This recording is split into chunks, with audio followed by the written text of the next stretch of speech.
All right, so this is NBS history, and this is completely unscripted.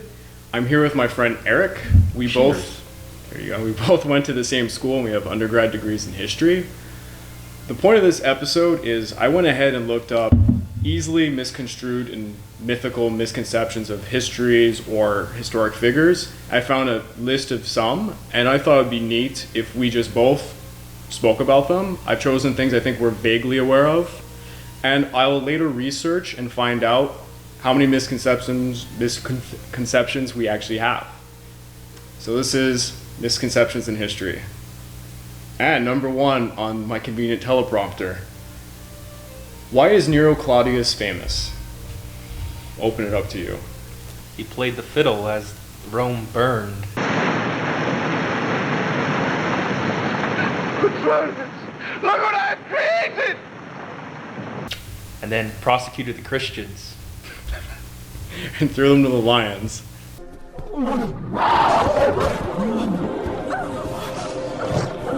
Yes, cannot forget about...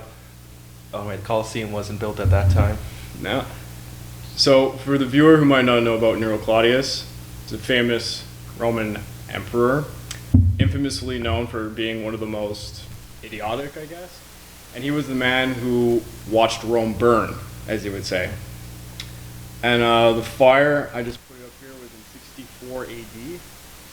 So, as far as I'm aware, what I was, kind of told briefly, I never researched this topic specifically, is that Nero fumbled the whole event. He was told there was a fire going on and that he did nothing about it. Is that kind of more or less what you were? I was told he wasn't even in the city at the time. He was at his villa, so he never even heard about the fire until it was kind of half the city was burnt down. It's pretty much the extent I know. I've never done much research into that area. No. So what he's really famous for is this whole catastrophe that happened with the burning of Rome. Oh, moving along. So I think this one was much better for us. Why did the Crusades occur? I know religion's important and all, but I think you might be taking it a... We're talking about the starting point in 1095. You know more about this than I do, I think. Well, to boil it down, there was a lot of angry Second Son Knights just roaming Europe and kind of stabbing everyone, so...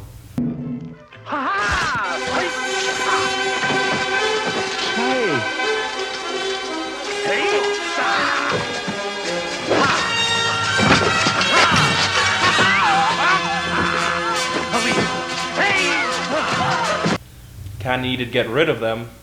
So these were medieval knights in Europe, in places like France, just killing people all nimbly-wimbly because they basically had the right to do so and no one could do anything about it. And so to try and curb it, the Pope came up with an idea of... The Pope? One of the popes. Was there the anti-Pope at that time? The anti-Pope, there is a misconception. There was a Pope in the East, in the Orthodox faith, and there was a Pope in the West. Yeah, and one was considered the anti-Pope, the other was I honestly don't know much about theology, but yeah, sure. And I guess, I might be misconstruing again, but to get his legitimacy, the real Pope came up with this religious crusade to take back Jerusalem, even though Christians were never barred from Jerusalem, and in fact, were still going on pilgrimages every year to it, supported by the Islamic caliphates who were controlling it. So as you can see, this is something we have a little bit more knowledge of, but it's such a broad topic that no matter how much you study it, you're still going to come across misconceptions, like Peter the Hermit. Yes, he was considered the leader of the First Crusade. In reality, he was only the leader of the People's Crusade, which was just a big group of tens of thousands of peasants who didn't want to wait till the fall to leave with the other Crusadan armies, so marched away with no food or anything, and which, it being a bunch of peasants, started raiding all Christian lands and all that from, I think it was Hungary and all that, or... From what I remember, Hungary and got then, hit really hard. Yeah, and what is Serbia today? Yeah, and then they finally went to Constantinople, where they continued to raid until a point where, what was the emperor of the Eastern Roman Empire at the time? No, it wasn't Justinian. That was 6th century. I forgot. Oh my god, I forget the name. That's horrible. But the one who, essentially, yes, he's the one who first called for the crusade because he wanted to take back his lands in Anatolia that had been lost, which was, okay, that was probably the main reason for the crusade. Main reasons, as far as I could contrive, it was very convenient for the Pope because he wanted to legitimize himself because there was 2 popes. So the Pope in the West wanted to be the number 1 Pope, and he had a lot of knights killing people everywhere. So he made a speech to try and get the knights to use their particular murderous skills. So essentially, he used the situation to solve another problem he had. He wanted to be legitimate. He had a bunch of knights roaming around, and the Eastern Roman emperor wanted to take back his lands. And so he put it all together. People freely to just shove over. I mean, all these peasants show up. They're like, sure, throw them into Anatolia, and they'll just do that. The Crusades have a whole bunch of levels to it, because you can go back into feudalism too, as into why the second son and all that was always so angry in that, because he had no lands and was just wandering around. There's so many reasons for the start of the Crusades. Maybe we'll have an episode on this, because we know a lot. But the third point I came up to was, when did the Crusades end? And no matter what position we take, everyone has a different opinion. Yes. Like, I know the last big one I know of was Richard the Lionheart, which was the Third Crusade to take back Jerusalem. Now, I know there was like over 12 crusades in total, none of them seeming that significant after Richard the Lionheart. Just to remind, it's not a continuous battle. It's a series of battles that have different reasons and rationales.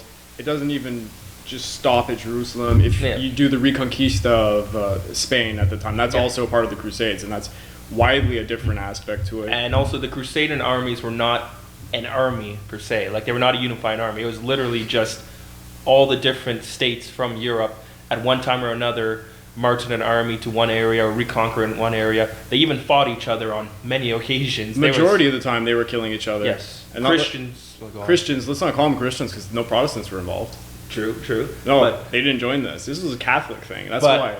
Catholicism wasn't a thing at that time. There was just Christianity, if I wasn't mistaken. Well, it was Orthodox and... Okay, I guess you could say there was Orthodox and then... Actually, yeah, now it is like stupid in my head. Maybe I have a misconception. That's true. That's why I feel like they didn't call themselves Catholics. They were still Christians at the time. And you had the real Christians, the Orthodox, and then you had the heretics. So if you had to choose kind of a significant event, or what was the end for you? Well, I would have to say the Reconquista of Spain under Elizabeth and Ferdinand. Isabel and Ferdinand, see? Names. Yeah. I know personally that people don't consider this, but the Siege of Vienna, 1683, although it's not part of the Crusades, I still, in my head, would see that as being fundamentally a part. I mean, this wasn't really like, you know, two religions clashing. This was the Ottoman Empire was just trying to get territory, and they're, you know, trying to build the caliphate. But I still see that there's like a zeal in there for the Crusades, no? Oh yeah. Well, personally, I love that point, the Siege of Vienna, just because this little factoid, the whole, if anyone loves Lord of the Rings, the Battle of Pelennor Fields was completely based off of that battle. Yeah, for sure. As you had 30,000 European knights charging down the hill against 150,000 Polish winged hussars.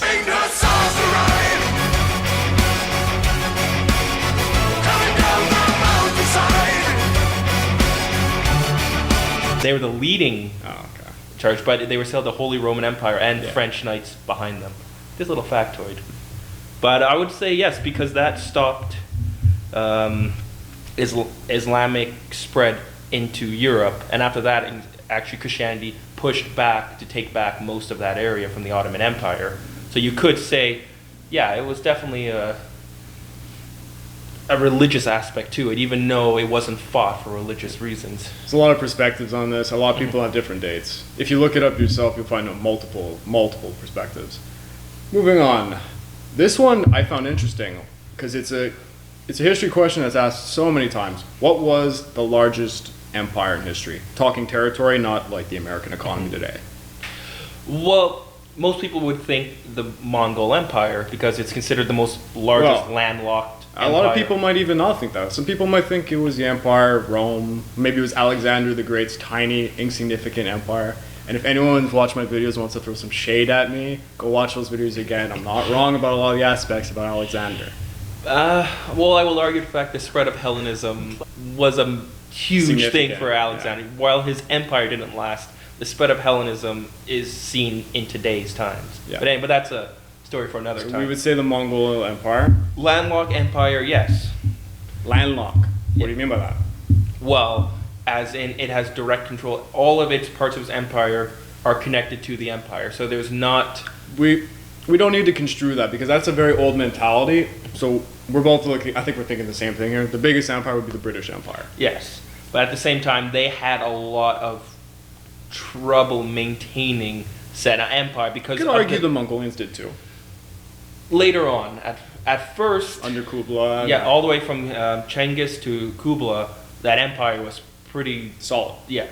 Where the British, every time they conquered a new territory, it was never as it became a docile area. It took centuries, if not to the very end of the empire. It took a lot of money to pay, people to fight other people for you, which is the British mentality.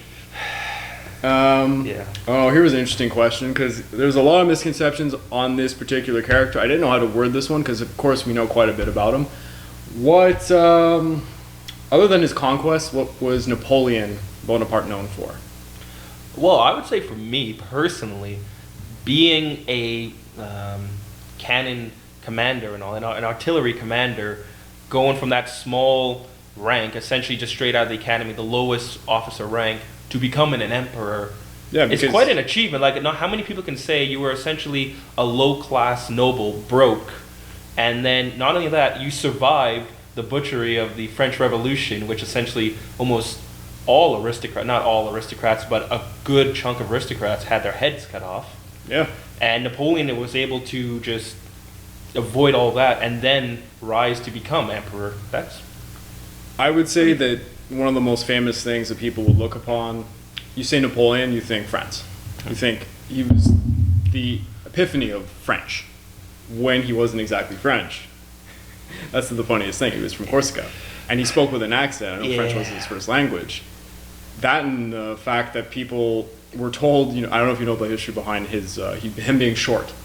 Yes, that was a complete fabrication. Propaganda by the British to try and discredit him or make him look... Because he was known as the short chief. In reality, he was the average height of men those days. He was a bit 5'7". That was average back then. It was between 5'5" and 5'7". I don't remember, but I just know that was pretty average. So honestly, I don't think we have too many misconceptions about Napoleon, but I wanted to put on the list because the big top 10 list you'll find online, it's always got Napoleon involved. And after that, well, that was a great one. We're gonna love this one. Cleopatra 7. The one you're probably thinking of if you're watching this. Her legacy. Misconceptions, or what do we know about Cleopatra? I mean, the big one is that she was Egyptian, which wasn't true. She can't do that. Shoot her or something. It was a very big misconception. Watch out, some people are gonna watch us on YouTube. They're gonna give us a lot of flack for saying stuff. Well, you have to understand, you have the Ptolemy Empire, which was Macedonian, which got Egypt after the dissolution of Alexander's empire. Here, I'm going to try and explain this for the layman. Alexander the Great had a bunch of companions. When he died, they all took over different parts of the world that they had conquered. Egypt went to Ptolemy. Ptolemy was a Macedonian. Ptolemy had a long line until you came down to Cleopatra the 7th. There was a lot of Cleopatras before her because these people never changed names. There's Beatrice, Cleopatra, Alexander. They always use the same names. Ptolemy. There's like 14 Ptolemies. This particular group were, I'm going to call it, they're kind of racist. So Macedonians wanted to keep their bloodline intact. They didn't want to breed with the Egyptians. So they were only having this royal bloodline where there was some incest and stuff involved. I'm not joking. I would actually argue on that. I think it's, from what I understood, they wanted to be more loved by the Egyptian population, and the Egyptian population was used to pharaohs having sibling the brother and sister. So they decided to do that tradition, which actually upset the Macedonians because that was so anti-Macedonian kind of thing. So in a sense, you can say she was Egyptian in the sense she followed and practiced the culture of Egyptians. But people watching this, they're immediately thinking in racial terms, skin tone and such. yeah, You know, I understand there is talk that there was an Egyptian involved. One, possibly, that was in there. If she had one Egyptian in her family, you can argue, yeah, she was Egyptian. Does that mean that she was darker skinned? A little bit, like Egyptians today. Was she African? Like, we're talking Central African? People in the world of history don't understand that Africa and Egypt were quite separated by territorial boundaries and such. And there's a reason why Egypt looks the way it does today. But more or less, statistically, if you had to gamble, Cleopatra looked like a Macedonian. I would put my money behind that. Not talking about her achievements, which was... But also at the same time, culturally, she was Egyptian. Oh, yeah, of course. By the time... She spoke 5 languages Yes. or something. By the time Augustus took over Egypt, the Ptolemies were purely Egyptian culture. They had lost probably most of their Mesopotamian... Yeah. Not Mesopotamian. Sorry. Egyptian. No, oh, wow. Mind blank. Well, there's a misconception. We Yeah. can go... what did I have here? I don't know. This one, I won't talk... But we've already...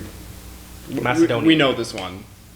Why did the American Revolutionary War occur? Little factor, we're both Canadians living in Canada. Yes.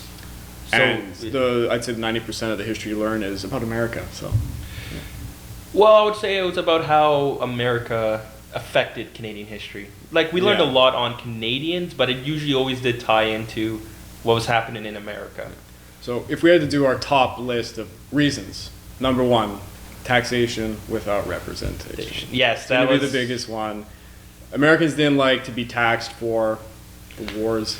Well, I wouldn't say they didn't like to be taxed. They didn't like how England, or Parliament, I should say, was imposing taxes on them without representation. They had no say in it. In fact, many of them wanted to remain in the English Empire because the benefits for staying Of course, there were... but they didn't want to pay that extra dough.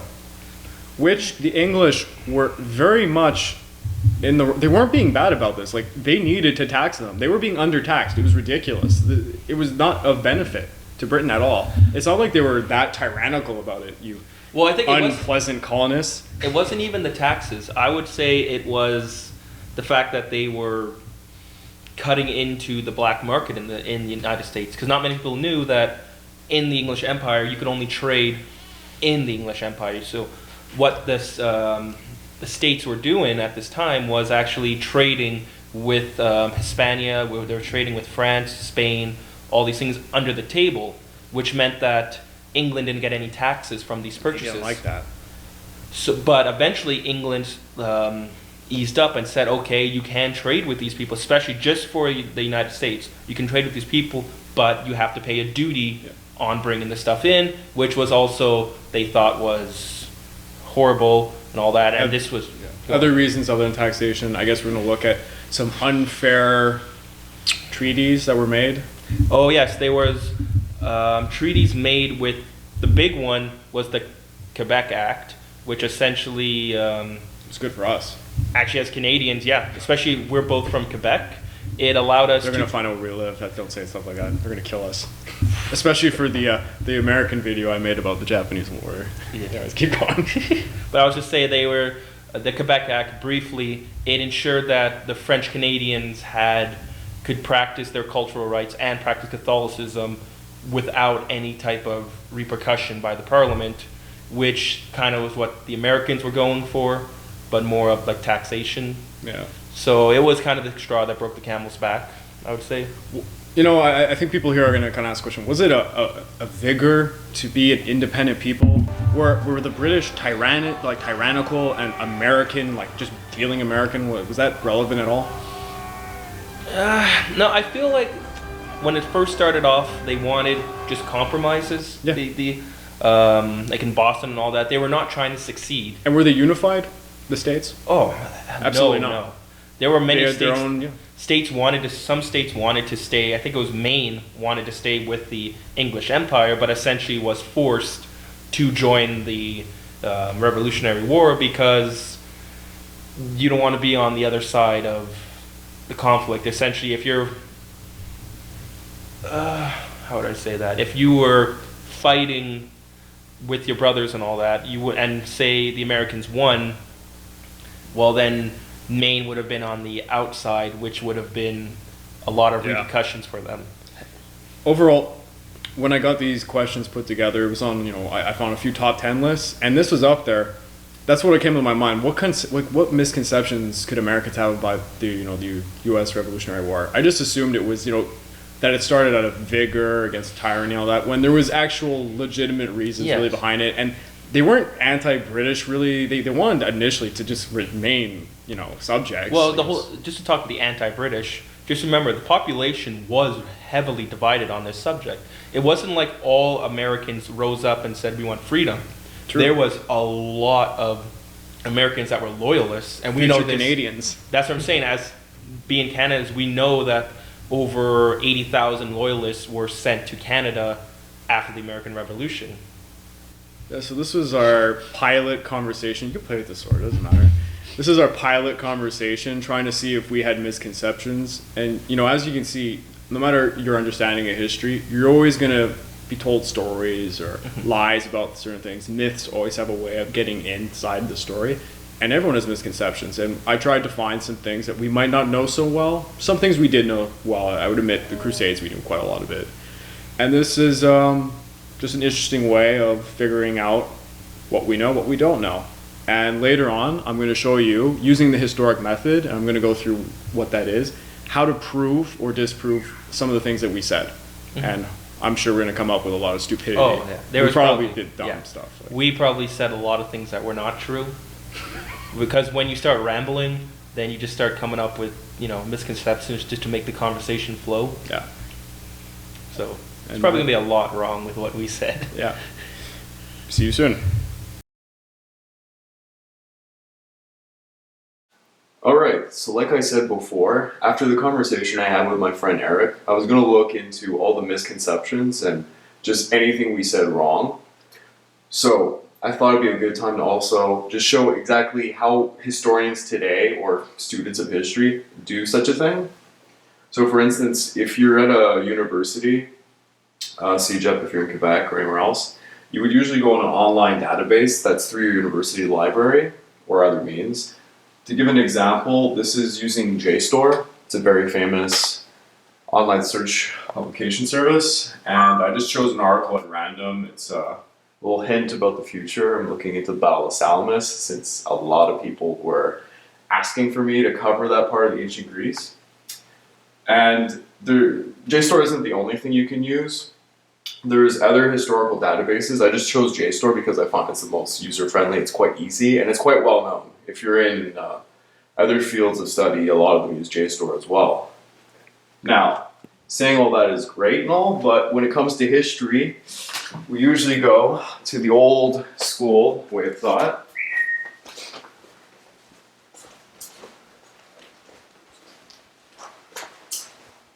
That being books. Lots and lots of books.